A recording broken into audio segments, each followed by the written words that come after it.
वैसे तो दोस्तों भारत में आपको सैकड़े किलों और महल देखने को मिल जाएंगे, लेकिन राजस्थान के जोधपुर शहर में बसा मेहरानगढ़ किला भारत का सबसे भव्य किलों में से एक माना जाता है। 15वीं शताब्दी में सूर्यवंशी महाराजा राव जोधा द्वारा बनाए गए इस किले का हर भाग कला और संस्कृति को बेखूबी से दर्शाता है। फिर चाहे वो जोधपुरी पत्थर का उपयोग करके हाथ से बनाए गए ये सुंदर झरोखे, यहाँ की ये जालियाँ, यहाँ के ये सुंदर और बहुत ही खूबसूरत महल चमचमाते हुए, यहाँ का ये शीश महल। इस महल में अगर एक मोमबत्ती जला दी जाए तो हजारों मोमबत्तियों का उजाला करता है।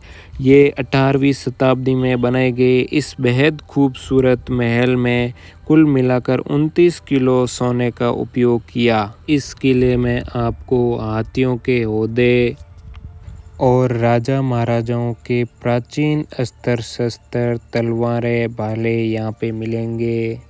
और इस फोर्ट परिसर की सुरक्षा के लिए ये तैनात तोपें जो हमेशा ऊंचाई पर रखी थी, और सुरक्षा की निशानी 400 फीट ऊपर इस किले से ये पिंक सिटी जो पुराना जोधपुर के नाम से जाना जाता है, और इसके ये चारों तरफ 10 किलोमीटर दीवार हैं जो 20 से 50 फीट ऊंची है। और एक प्राचीन काल में एक संत बाबा ने इस किले में श्राप दिया था कि इस किले में हमेशा पानी की कमी रहेगी।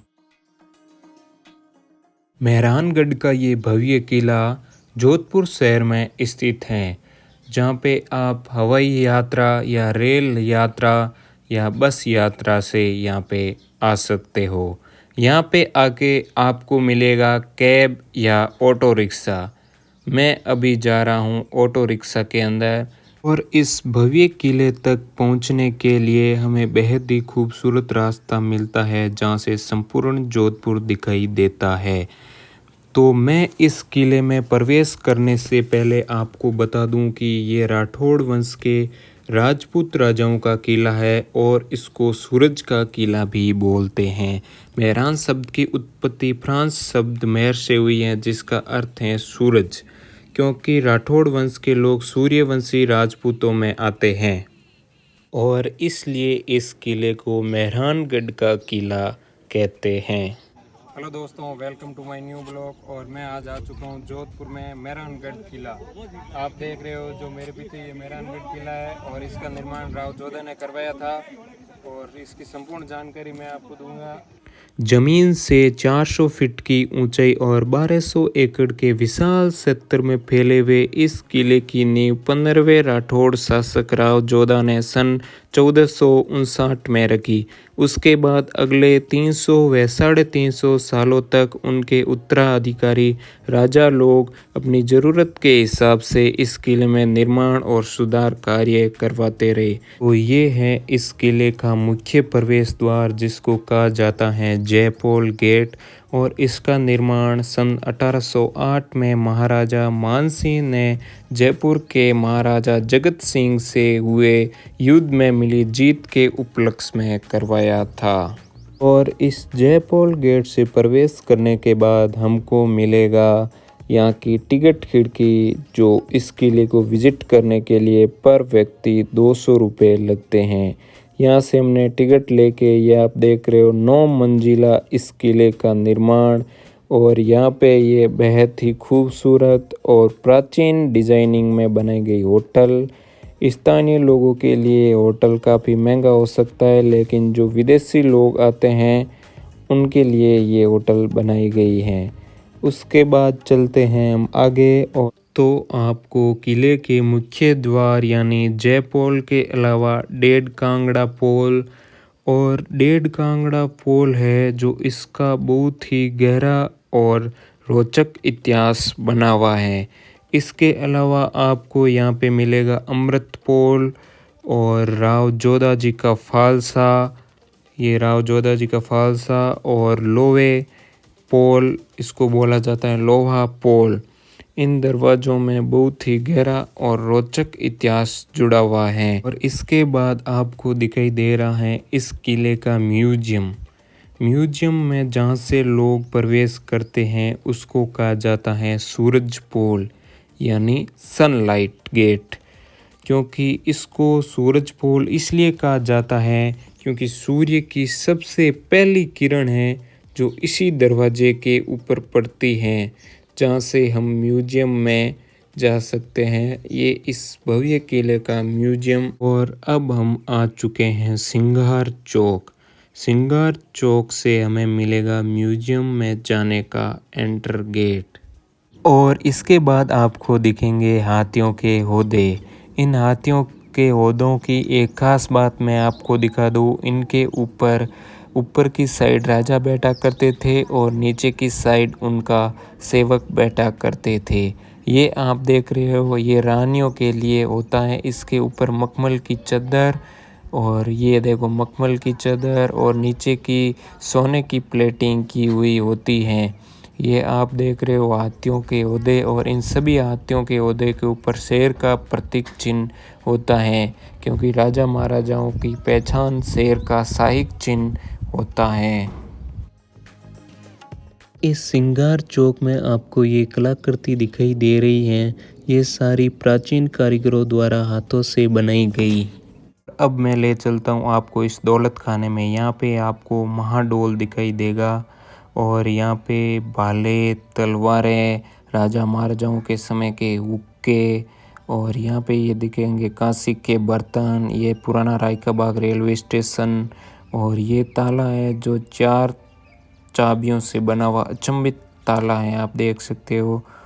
और यहाँ पे ये बंदूक है और ये छोटी तोप हैं। ये जो है राइस पेपरों से बनाई हुई कलाकृति, राजा महाराजाओं के चित्र, ये देख सकते हो आप। पूरा दौलत खाना, इसमें अलग अलग प्रकार की राजा महाराजाओं की पेंटिंग की हुई है। ये जो लाल कपड़े पे पेंटिंग की हुई है। और अब मैं ले चलता हूँ आपको छतरी महल। ये जो आप देख रहे हो ये छतरियाँ हैं, ये राजा महाराजा युद्ध के समय अपने साथ लेकर जाते थे और इसी छतरियों के अंदर रहते थे। तो ये है 17वीं शताब्दी में बनाया गया शीश महल। इस महल को महाराजा अजित सिंह के बेडरूम के रूप में बनाया गया है, लेकिन उनके उत्तराधिकारी राजा महल को पूजा घर के रूप में मानते हैं। इस महल में आपको अलग अलग देवी देवताओं के चित्र भी दिखाई देंगे, और इस महल में अगर एक मोमबत्ती जला दी जाए तो हजारों मोमबत्तियों का रंग बिरंगा उजाला होता है, क्योंकि यहाँ पे ये रंग बिरंगे शीशे लगे हुए हैं। और राजा महाराजाओं के जो उत्तराधिकारी हैं वो इस महल को एक मेडिकल स्टोर के रूप में भी रखते थे। और अब मैं आपको दिखाता हूँ इस मेहरानगढ़ किले का सबसे खूबसूरत महल, जिसको कहा जाता है फूल महल, पैलेस ऑफ फ्लावर्स। इस फूल महल को 18वीं शताब्दी में महाराजा अभय सिंह ने अपने मनोरंजन के लिए बनवाया था, और यहाँ पर कवि अपनी कविताएं सुनाया करते थे। और इस फूल में 29 किलो सोने का उपयोग किया गया। और अब हम आ चुके हैं इस किले के सबसे ऊपरी महल पर, जहाँ पर आप फ़ोटो खिंचवा सकते हैं और अच्छा मनोरंजन कर सकते हैं, क्योंकि यहाँ से पूरा जोधपुर का दृश्य आपको दिखाई देगा। और किले के चारों तरफ ये दीवार निकाली गई है। यहाँ से आपको पुराना जोधपुर, जो पिंक सिटी के नाम से जाना जाता है, वो आपको यहाँ से दिखाई देगा। और यहाँ पर ये जो घरों का रंग बिल्कुल नीला दिखाई दे रहा है, ये इसलिए है क्योंकि गर्मियों के दिनों में ये घर अत्यधिक ठंडे रहते हैं। ये राजाओं ने यहाँ पे नीले घर बनवाए।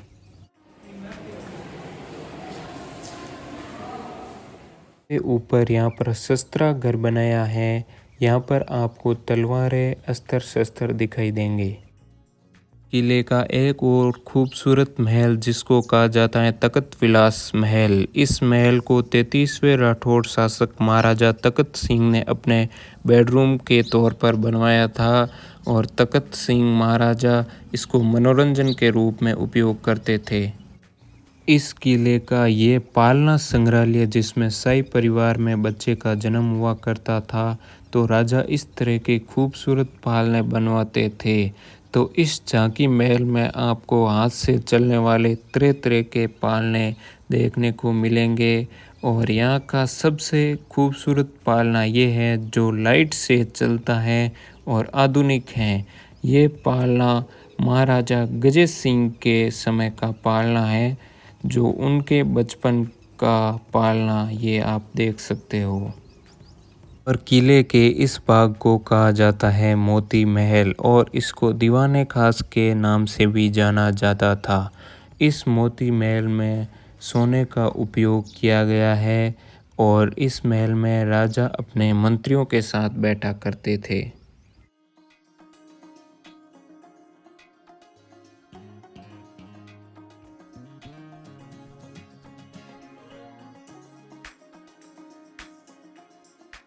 और ये है इस किले का सबसे अंतिम दृश्य जो आपको मैं दिखा रहा हूँ। ये पीछे की साइड में बगीचा है और अभी आगे मैं आपको दिखाऊंगा जो इस किले के ऊपर रखी गई तोहफे जो हमेशा सुरक्षा के लिए काम में आती थी। और ये लोहे की तोहफे बनी हुई है और सामने आपको पूरा जोधपुर दिखाई दे रहा है, वो उम्मेद पैलेस है, उसका भी वीडियो मैं नेक्स्ट में डालूंगा। और ये जो देख रहे हो आप, ये पूरी इधर किले के चारों तरफ तोहफे रखी हुई है। और ये है जो किले का सबसे लास्ट मंदिर है। कितनी ऊंची दीवार है आप देख सकते हो किले की। और ये संपूर्ण जोधपुर का व्यू आप इस किले के ऊपर से देख सकते हो।